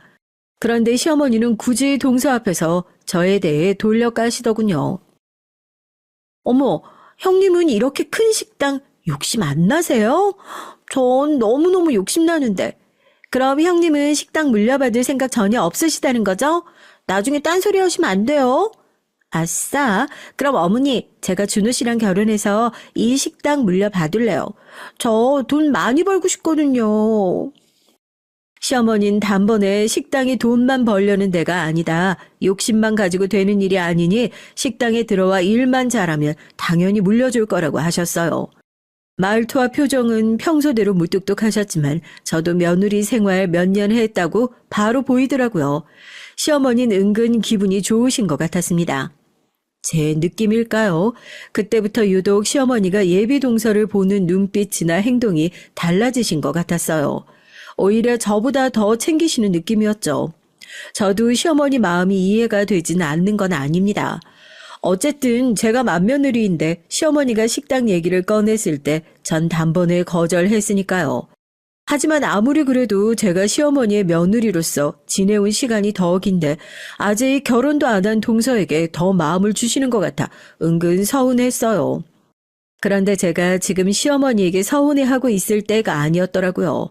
제가 동서를 얕잡아 봤죠. 동서는 마냥 밝고 통통 튀는 요즘 아가씨가 아니었습니다. 아주 여우도 보통 여우가 아니더라고요. 제가 식당 밖에서 일 때문에 통화하고 있었는데 동서가 따라왔더라고요. 그러더니 제게 무슨 할 말이 있는지 제가 통화를 끝낼 때까지 기다리고 있었죠. 전 무슨 일인가 싶어 통화를 끝내고 무슨 일이냐고 물었어요. 그러자 예비 동서는 뜬금없이 무례한 질문을 던지더라고요. 예비 형님, 직업이 도서관 사서라면서요? 사서면 도서관에 가만히 앉아있기만 하면 되는 거 아닌가? 그런 사람이 무슨 일이 바빠서 나와서 통화까지 하시나 궁금해서 제가 몰래 들으러 왔어요. 왠지 시댁 식구들이랑 있기 불편해서 거짓말하고 나오신 것 같아서요. 전 제 두 귀로 듣고도 잘못 들은 줄 알았습니다. 누가 저런 말을 사람 앞에 대놓고 해요? 저도 나이가 많이 들진 않았지만 요즘 아가씨들은 다 저렇게 당돌한가 싶더라고요. 예비 동서가 도서관 사서에 대한 선입견이 좀 있나 봐요. 나 사서를 일한 것만 10년이 넘어요. 거기다가 도서관 사서는 자격증도 취득해야 한다고요. 동서는 사서가 도서관에 앉아서 대출만 해주는 사람인 줄 알았어요? 저도 원래 그런 사람은 아닌데 너무 기분이 상해서 미간을 확 구겼습니다. 기분 나쁜 티를 확 냈죠. 그런데 예비 동서가 보통이 아닌 게 제 말에도 비실비실 웃더라고요. 그러더니 아예 본 모습을 드러냈죠. 아, 고귀하고 대단하신 대학 도서관 사서님이라 이렇게 크고 멋진 식당에는 욕심을 안 내시는 거구나? 제가 몰라봤네요. 근데 형님, 제가 앞으로 가족이 될 사람으로서 한 가지 조언 좀 드려도 될까요? 아무리 일에 대해 자부심이 높아도 가족 행사에 그런 차림에 그런 가방 너무 없어 보여요. 전 아까 식당 앞에서 형님 보고 준호 씨 형수가 아니라 식당에서 일하는 아줌마인 줄 알았다니까요. 저와 동서지간이 될지도 모르는 예비 동선 반나절 잠깐 본 것만으로도 사람 인성에 문제가 있어 보였습니다. 사람이 겉모습으로 보이는 모습이나 직업에 굉장히 민감하고 차별하는 것 같더라고요. 제 옷차림이 별로라 당연히 식당에서 일하는 사람으로 본 거예요. 거기다가 식당에서 일하는 아줌마한텐 우산도 툭 던지듯 건네도 되는 거고요. 전 시동생이 어쩌다가 저런 여자를 데려왔나 싶었습니다. 남편에게 예비 동서에 대해 아느냐고 물으니까 예비 동서가 시동생 친구의 지인인데 SNS로 시동생을 보고 소개해달라고 몇 날 며칠을 졸랐다네요. 정장을 입은 모습이 너무 멋있어서 반했다네요. 전 남편 앞이라 애써 말하진 않았지만 시동생이 한 번 보고 반할 정도의 외모는 아니에요. 대기업 과장이라 직업이야 좋지만 키도 작고 배 나온 체형이라 여자들한테 인기 많은 스타일은 아니거든요. 뭐 사람마다 이상형은 다르니 그럴 수도 있다고 생각했습니다. 그런데 예비 동선 만나면 만날수록 비호감이었어요. 앞으로 가족이 될 사이이니 좋게 보려고 노력도 해봤지만 예쁜 구석이라곤 전혀 없었습니다. 아직 식도 안 올렸는데 왜 그렇게 미워하냐고요? 저와 비슷한 상황의 유부 선배님들이라면 100% 공감하실 거예요. 어느 날이었습니다. 시댁에 잠깐 놀러 갔는데 시동생이 저더러 해외 직구를 해봤냐고 물어보더라고요. 전 경험이 있어서 해봤다고 했죠. 그러자 반가워하면서 뭘 좀 시키려고 하는데 도와달라더군요. 알고 보니 예비 동서가 시동생에게 명품 구두를 사달라고 한 거였어요. 저도 처음엔 결혼식 날 신을 구두라도 사나 싶어 봤는데 그것도 아니더라고요. 그냥 예비 동서가 평소에 신을 구두를 시동생에게 사달라고 한 거였죠. 구두가 도대체 뭐로 만들었는지 250만 원이나 하더라고요. 전 아무리 생각을 해도 이건 아닌 것 같아 시동생을 말렸습니다. 무슨 날도 아닌데 이렇게 비싼 구두를 뭐하러 사주냐고요. 결혼식 날 신을 구두라고 해도 이건 너무 과하다고요. 우리 이슬이가 지금은 장인어른 공장에서 일을 하는데 원래는 모델과 나왔어요. 근데 그 모델과 친구들한테 청첩장 주러 갈 때 꼭 이런 구두가 필요하다잖아요. 대학 때도 친구들만 모델로 데뷔하고 자긴 못해서 창피해했었는데 지금도 다들 부잣집에 시집가서 모임 때마다 머리부터 발끝까지 명품으로 휘두르고 온대요. 그래서 구두만이라도 꼭 이거 신고 싶다는데 남자친구가 어떻게 안 해줄 수가 있겠어요. 이제 보니 예비 동서가 순진한 시동생을 아주 주물럭 요리를 하고 있었더군요. 지금까지 사준 게 250만 원짜리 구두만이 아니었습니다. 그날 식당에서 봤던 에르메스 가방도 시동생이 사준 거예요. 전 이건 아니다 싶어서 남편에게 말을 했죠. 사람을 단면만 보고 판단할 수는 없지만 아무리 그래도 나이도 아직 어린 아가씨가 남자친구한테 몇백만 원씩 하는 명품을 사달라고 하는 게 정상인가 싶어서요. 남편도 도저히 이해할 수 없다면서 바로 시부모님께 말씀드렸습니다.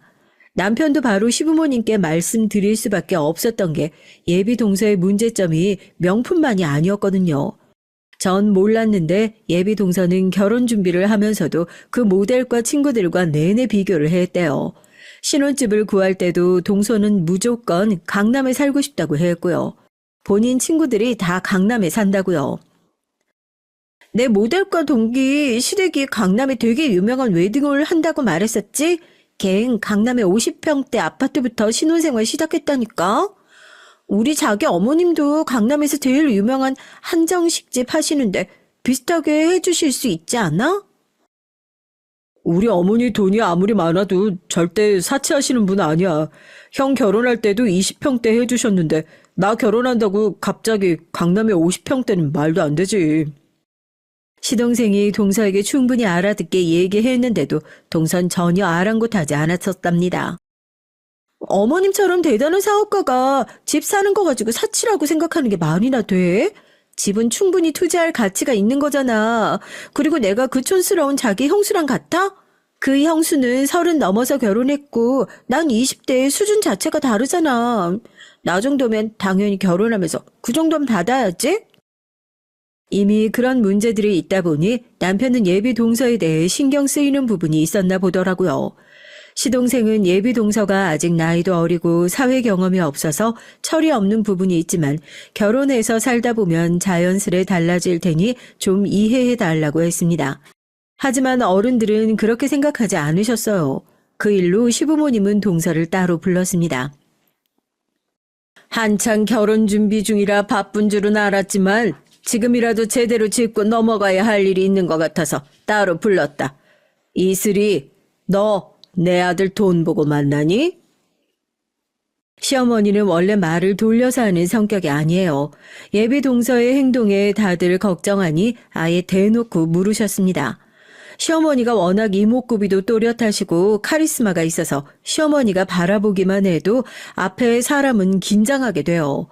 역시나 그 여우 같은 동서도 시어머니의 카리스마에 바짝 긴장해선 눈이 휘둥그레져 말을 못하더라고요.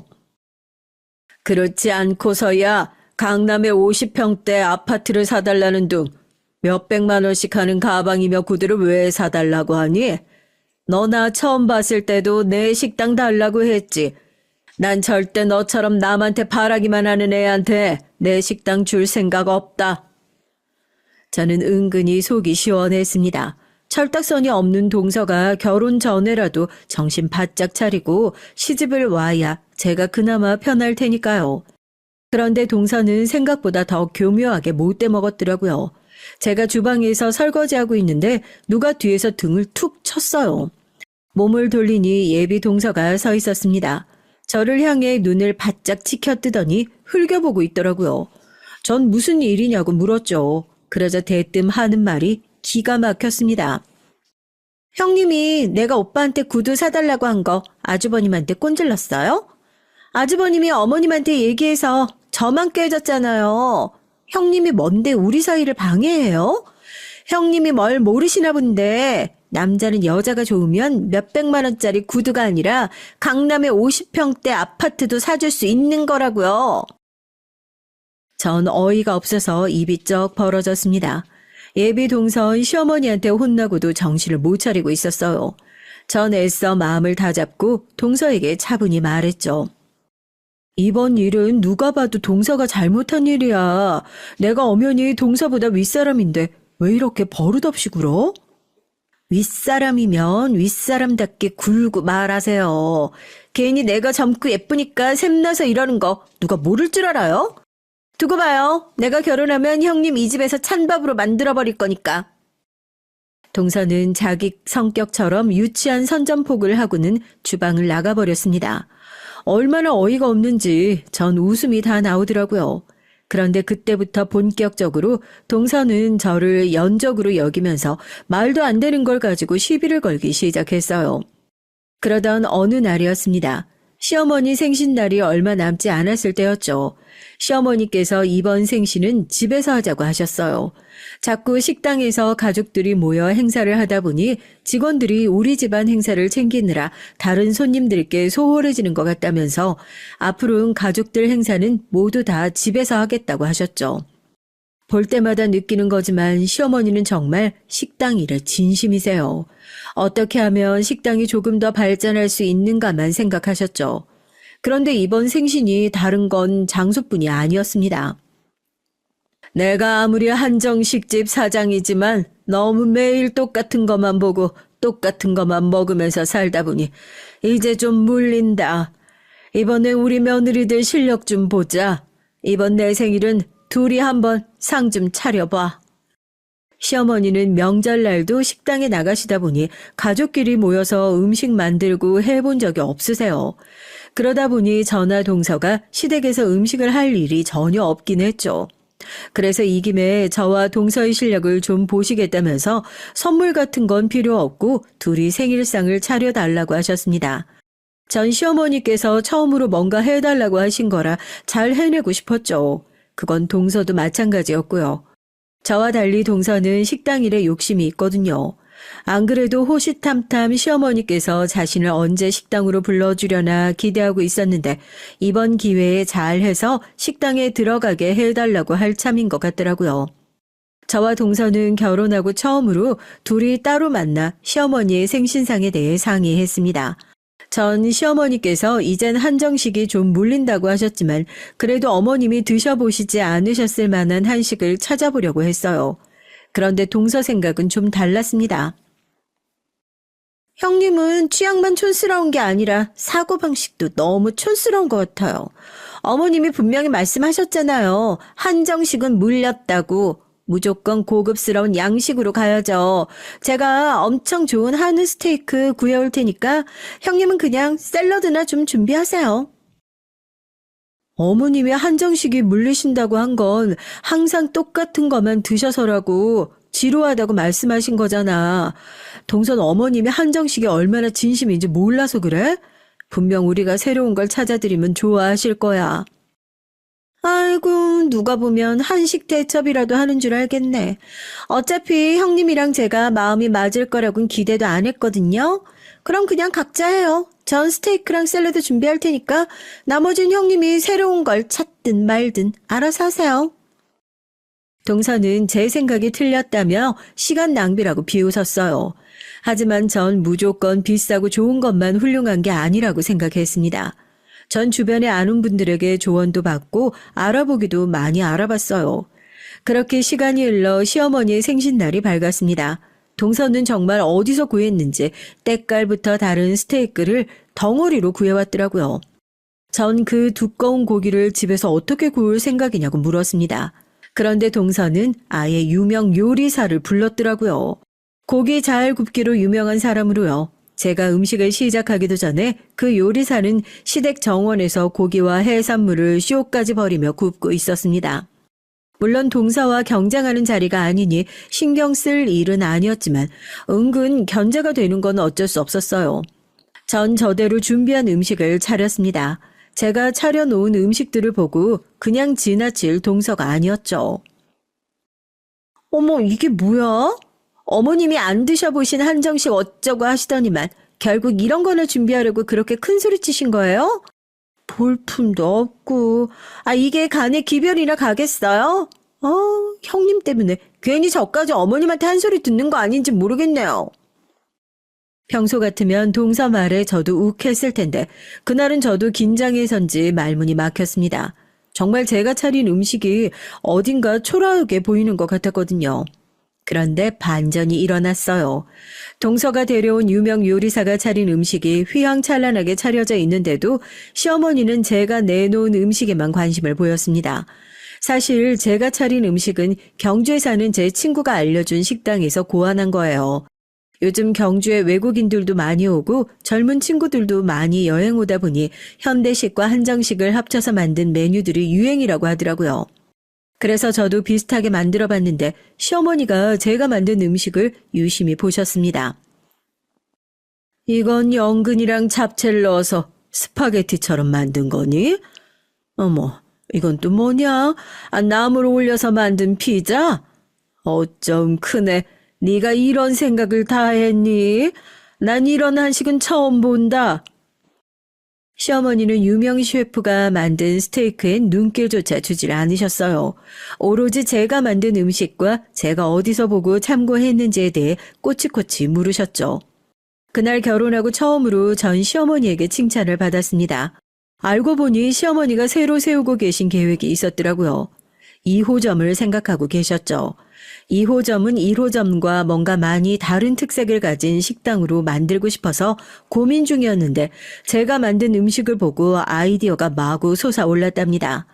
지금까지 몇십 년을 강남에서 고가 한정식을 팔아왔지만 2호점은 무조건 젊은이들 사이에서 유명한 동네의 터를 잡고 쉽게 찾아 먹을 수 있는 특색 있는 한정식 집을 하고 싶으시다는 거였어요. 그네 네가 이런 재주가 있을 줄은 꿈에도 몰랐네. 나중에 식당 직원들이랑 2호점 회의할 때 한번 식당에 나와라. 너한테 조언을 좀 받아야겠어. 전 제가 의도했던 상황이 아니라 너무 당황했습니다. 전 그냥 시어머니가 평소 드시던 음식에 질렸다고 하셔서 단순히 새로운 걸 드시게 해드리려고 싶었던 마음에 그런 건데 일이 너무 커져버린 거예요. 문제는 그뿐이 아니었습니다. 시어머니 생신상으로 혼나게 된 건 제가 아니라 동서였어요. 내가 한식당 사장인데 내 생일에 유명한 양식 요리사를 집에 불러들인다는 게 말이나 되니?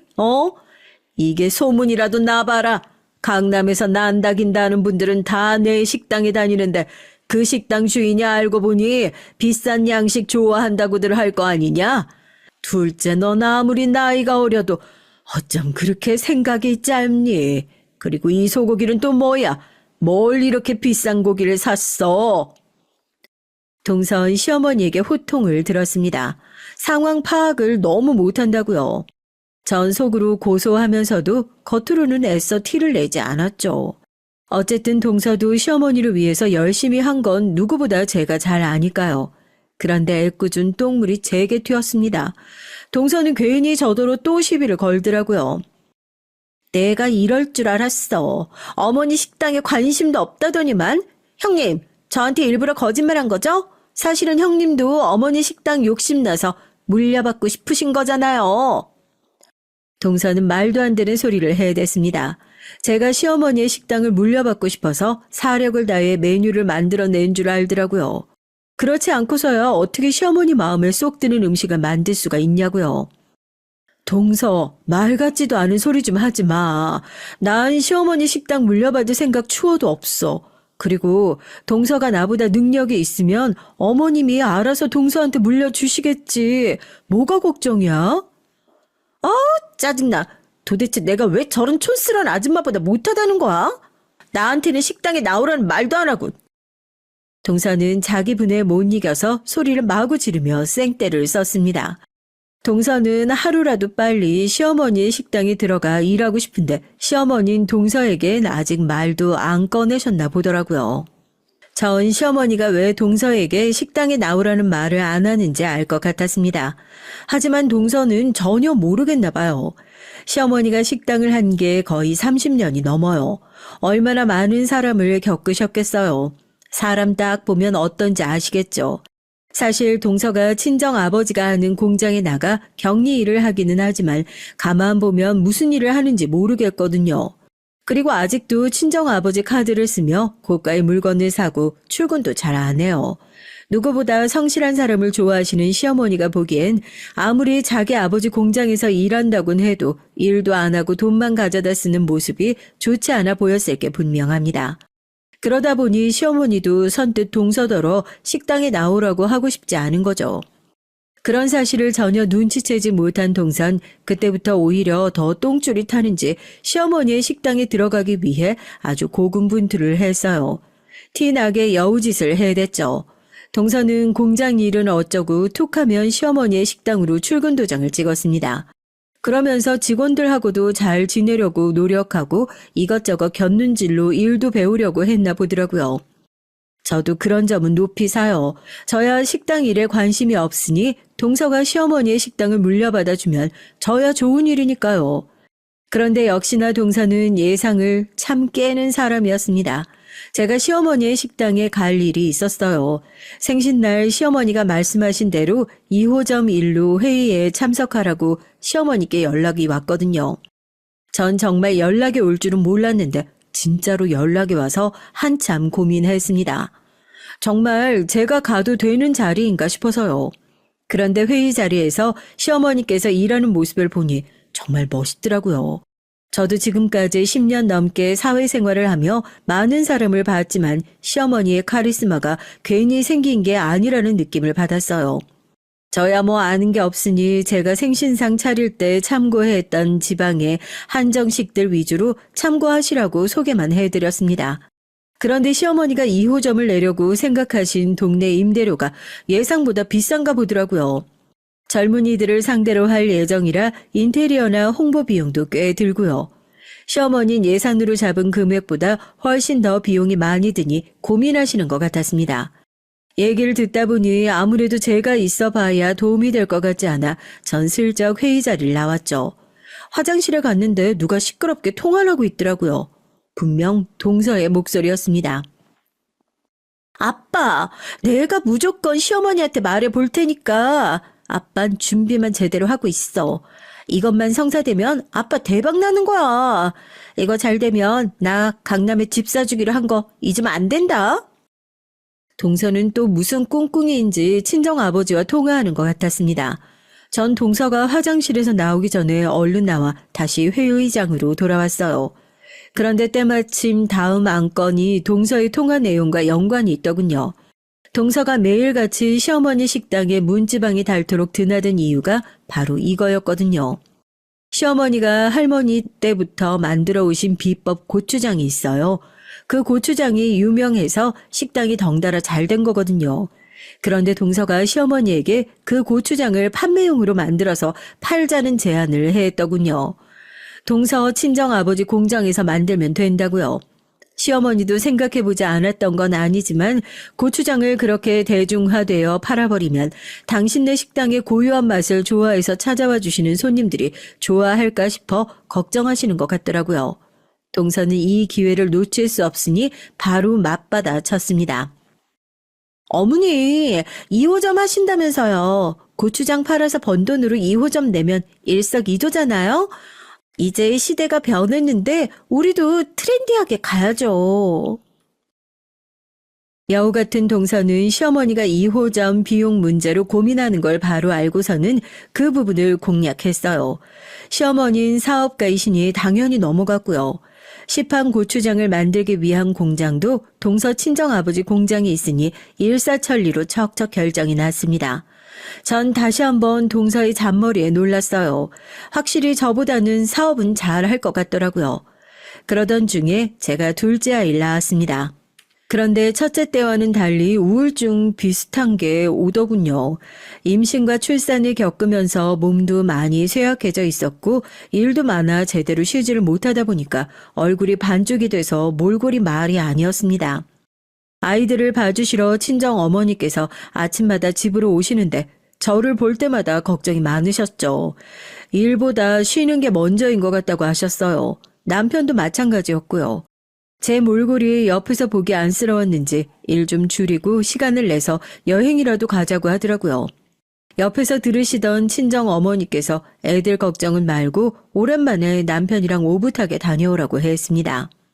전 그제서야 제가 많이 안 좋아 보이긴 하는구나 하고 깨달았죠. 시어머니가 식당 일을 하나부터 열까지 다 신경 쓰시며 하루도 제대로 쉬지 못하는 모습을 보고 이해하지 못했었는데 제가 딱 그 꼴이더라고요. 사람이 쉬면서 일도 해야 더 능률이 오르는 건데 제 욕심에 주변 사람들에게 걱정을 끼치고 힘들게 하고 있었어요. 처음엔 애 낳은 지 얼마나 됐다고 여행인가 싶어 가지 말자고 했습니다. 안 그래도 어린애 둘을 매일 친정 어머니께 맡기는 것도 죄송했는데 저 좀 쉬겠다고 친정 어머니를 또 힘들게 하는 것도 말이 안 되고요. 그런데 그런 제 마음을 아신 친정 어머니는 저에게 이번엔 무슨 일이 있어도 쉬다 오라고 하셨어요. 애들 한창 클 때는 너희 둘이 놀러 갈 정신도 없고 그땐 엄마도 늙어서 애들 못 봐. 차라리 엄마가 한 살이라도 어려서 도와줄 수 있을 때 다녀와. 친정엄마는 뭐든 기회가 있을 때 해야 한다면서 꼭 다녀오라고 했어요. 전 친정어머니의 배려에 울컥했습니다.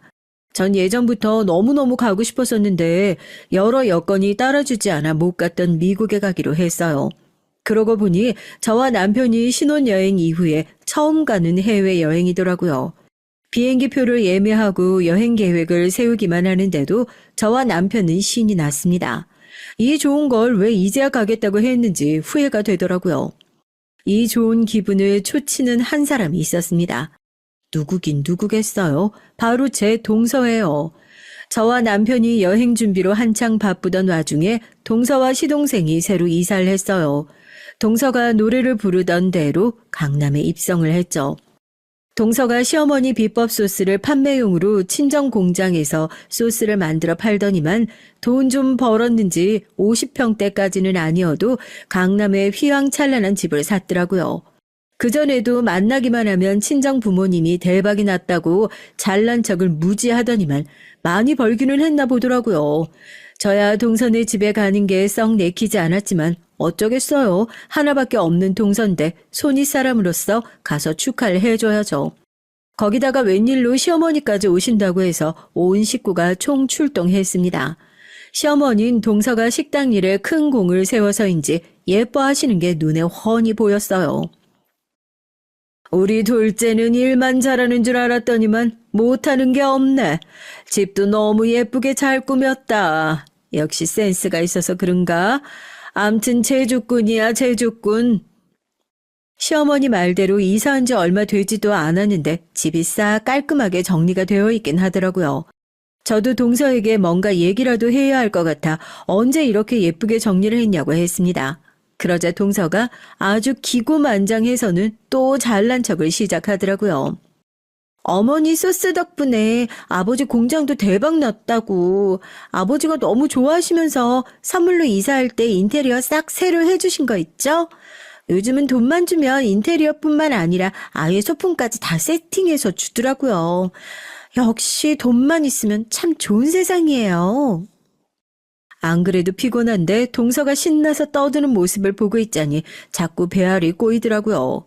저도 제가 이렇게까지 누군가를 미워하게 될 거라고는 상상도 못했습니다. 빨리 이 시간이 끝나기만을 바랐죠. 시어머니는 무섭고 동서는 불편하고 도망가고만 싶었어요. 동서가 출장 뷔페까지 불러서 거실에 준비해놓고 시댁 식구들이 둘러앉아 식사를 하고 있었습니다. 전 둘째를 낳고 아직 체력이 돌아오질 않은 상태라 영 입맛이 없었죠. 그래서 과일만 조금 먹고 있었어요.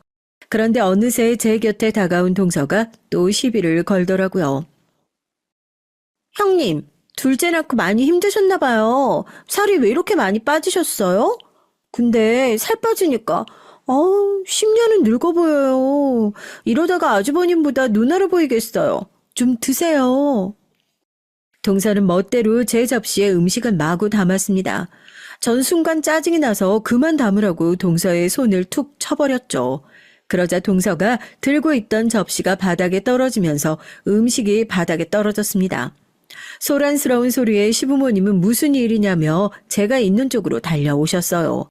그런데 그때 동서가 불쌍한 표정을 짓더니 말도 안 되는 소리를 해댔습니다. 전 형님이 애들 키우느라 너무 힘들어서 살이 많이 빠지셨길래 걱정돼서 음식 좀 담아드린 건데 형님이 싫다면서 제 그릇을 쳐버렸어요. 동서는 한순간에 사람을 이상하게 만드는데 달인이었습니다. 그때 남편이 나섰어요.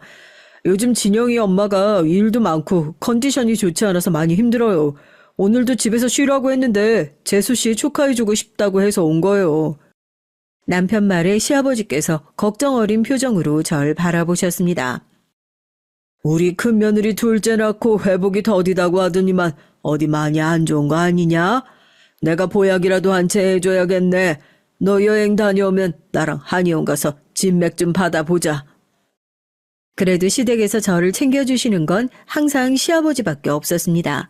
전 시아버지에게 괜찮다고 요즘 몸이 많이 처져서 힘들었는데 다음 주에 여행 다녀오면 많이 좋아질 것 같다고 얘기를 했죠. 시아버지는 여행 가서 맛있는 것도 많이 먹고 즐겁게 보내다 오라며 용돈까지 주셨습니다. 동서는 시어머니의 사랑을 독차지하면서도 제가 시아버지에게 잠깐 관심 좀 받은 게 셈이 났나 봐요. 식사가 끝나갈 때쯤 집에 갈 채비를 하고 있었는데 동서가 슬쩍 제 곁에 오더군요. 사실 동서가 저에게 궁금해하는 거야 뻔했죠. 아까 시아버지의 대화를 들었으니 아마 제가 어디로 여행 가는지가 궁금했을 거예요.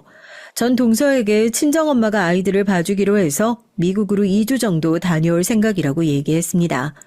그런데 제 얘기를 듣던 동서가 기가 막힌다는 듯 콧방귀를 꼈어요. 그러더니 한다는 소리가 가관이더라고요. 형님이 미국을 간다고요? 헐, 집이라도 팔아서 가시게요? 동서는 항상 저런 식이었습니다. 절 무시해도 아주 개무시를 했죠. 저도 더는 참을 수가 없었어요. 지금까지 제가 호구라서 동서의 만행들을 다 참아준 게 아니에요. 한 집안의 며느리라곤 달랑 둘인데 괜한 분란을 만들어 봐야 어른들 보시기 좋지 않으니까 큰 며느리로서 참고 인내한 겁니다. 하지만 이제는 안 되겠더라고요. 이 재수없는 졸부년에게 참교육을 시켜줘야겠어요. 전 잔뜩 성질이 난 얼굴로 동서에게 다가갔습니다. 그리고 제 핸드폰을 꺼내 은행 어플을 켰죠. 그리고 제 은행 잔고를 열어 동서의 눈앞에 똑똑히 보여줬습니다. 그러자 동서는 눈을 질끈 감으며 지금 뭐 하는 거냐고 소리를 지르더라고요. 전 화가 나서 동서의 어깨를 세게 밀치고 뺨을 한 대 갈겼어요. 졸부주제 깝치지 말고 뒤지기 싫으면 눈 똑바로 뜨고 봐. 내가 어떤 사람인지. 동서는 제가 때린 볼을 부여잡으며 토끼 눈을 하고 저를 노려봤습니다. 전 손에 들고 있던 핸드폰을 한 번 더 동서에게 들이댔죠. 그러자 그제야 핸드폰 화면을 확인한 동서가 눈을 부릅뜨고 화면을 다시 한번 보더라고요. 그러더니 뒤에 붙은 0을 셌습니다. 부식한 년. 이 정도 큰 돈은 본 적이 없어서 셀 수 없나 보지? 통장에 있는 현금만 자그만치 20억이다 이년아. 네가 감히 날 무시해? 그랬습니다. 제 통장엔 순수 현금만 20억이 넘게 있어요. 사실 제가 도서관 사서로 지내면서 그냥 도서관에만 붙어 있었던 게 아니에요. 저에겐 꼭 이루고 싶은 꿈이 있었습니다. 전 시나리오 작가를 꿈꾸고 있었거든요. 매일매일 쓴 시나리오가 50편이 넘습니다. 그런데 몇 년 전부터 제가 쓴 시나리오가 하나둘 팔리기 시작하더니 팔린 작품 중 하나가 대박이 났어요. 그 이후론 몸값이 훌쩍 올라서 원래 받았던 시나리오 가격이 50배가 올랐죠. 그래서 도서관 사서 일을 그만두고 본격적으로 집에서 시나리오를 쓰고 있는 거예요. 얼마 전엔 제가 쓴 시나리오 집이 책으로도 나와서 수입이 꽤 쏠쏠했고요. 더군다나 제 재산은 통장에 남은 잔고만이 아니에요. 제 아이들을 봐주시는 친정 어머니께 감사해서 사시던 집을 정리하고 집 근처에 3층짜리 다세대 주택을 사서 1층에 세를 주고 3층에서 부모님이 거주하고 계십니다. 이 사실은 시댁에서는 아직 아무도 몰라요. 제가 남편에게 말하지 말라고 했거든요. 통장에 20억을 그대로 둔 것도 그 때문이고요. 아무리 아이를 봐주신다고 해도 같은 부모님인데 친정 어머니에게만 잘해드릴 수는 없죠. 평소 시어머니의 꿈인 2호점을 만들게 되면 그때 투자하려고 돈을 모으고 있었습니다. 제가 목표로 하는 금액이 되면 바로 시어머니에게 말씀드릴 생각이었고요. 그런데 동서가 이따위로 나오니 더는 못 참겠더라고요. 결국은 이렇게 제 비밀이 밝혀지고 말았습니다. 동서의 뺨을 날린 그날 전 시댁 식구들을 모두 불러 지금까지 동서가 제게 저지른 일들을 다 말했어요. 물론 시부모님도 웬만한 일들은 알고 계셨지만 전 아예 선전포고를 했습니다. 어머님 아버님께는 죄송하지만 저 동서처럼 정신 나간 애랑은 더는 가족으로 엮이고 싶지 않아요. 동서가 저한테 제대로 된 사과를 하고 용서를 구할 때까지 다시는 보고 싶지 않습니다. 그날 이후 많은 것이 변했어요. 제가 하는 일과 제 계획에 대해 알게 되신 시어머니는 저를 다시 보셨습니다. 나도 나름 사업한다는 사람이라 시야가 넓다고 생각했는데 이번 일을 통해서 내가 얼마나 시야가 좁은 사람인지 알았다. 네가 내가 하는 일을 이렇게 생각하고 있었는데 내가 그걸 몰랐어. 책임자면 식당에 앉아서 일일이 다 간섭하고 참견해야 하는 줄로만 알았는데 내가 틀렸다. 시어머니의 꿈이었던 2호점에 대해 제가 구체적으로 생각하고 있었다는 것을 시어머니는 고마워하셨어요. 저는 계획대로 30억을 모아 시어머니의 식당 2호점에 투자를 했습니다. 전 시어머니의 가게를 물려받지는 않았지만 식당 내의 가장 중요한 투자자가 됐죠. 말이 거창하게 투자지 사실 시어머니의 사업을 돕고 싶은 마음이 더 컸어요. 어머니, 이렇게 건강하시고 굳건하신데 꼭 며느리들한테 물려줄 필요 있을까요? 전 어머님이 이 식당에 가장 필요한 분이라고 생각해요. 전 사업하는 능력은 없는 사람이지만 할 수 있는 일이 있다면 곁에서 물심양면으로 돕겠습니다.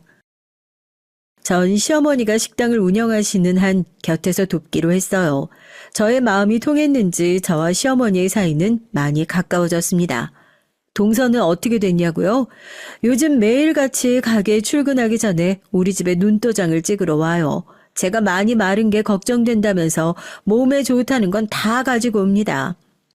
이거 제가 형님 주려고 진짜 어렵게 구한 거예요. 이게 기력 회복에 그렇게 좋은 중국의 명차래요. 꼭 드셔보세요.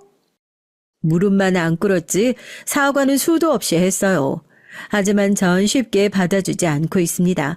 사실 동서가 마음에서 우러나서 저를 보러 오는 게 아니거든요. 시어머니가 저에게 제대로 사과하지 않으면 식당은 절대 물려주지 않는다고 하셨대요. 동서는 집에 왔다가 돌아갈 때마다 시어머니에게 잘 좀 말해달라고 사정을 합니다. 우리 대주주 형님이 말만 잘해주시면 어머님이 저한테 2호점이라도 맡기지 않으실까요? 형님이 제발 신경 좀 써주세요. 제가 형님의 영원한 딸랑이가 되어드릴게요. 네? 동서는 사람이 어쩜 저렇게 가벼울 수 있나 싶을 정도로 참 간사해요. 전 아예 대꾸도 안 합니다. 제가 쪼잔한진 모르겠지만 사실 아직도 전 잘 모르겠어요. 제가 용서하고 넘어간다고 해서 동서와의 지난 날을 다 잊고 잘 지낼 수 있을지요. 제 사연을 듣고 계신 유부 선배님들이 판단 좀 해주세요. 철딱선이 없는 된장녀 졸부 동서가 과연 개가천선하고 정신 차릴 수 있을까요? 여러분의 의견 댓글로 남겨주시면 하나하나 자세히 읽고 참고하도록 하겠습니다. 지금까지 저의 기나긴 사연 들어주셔서 감사합니다.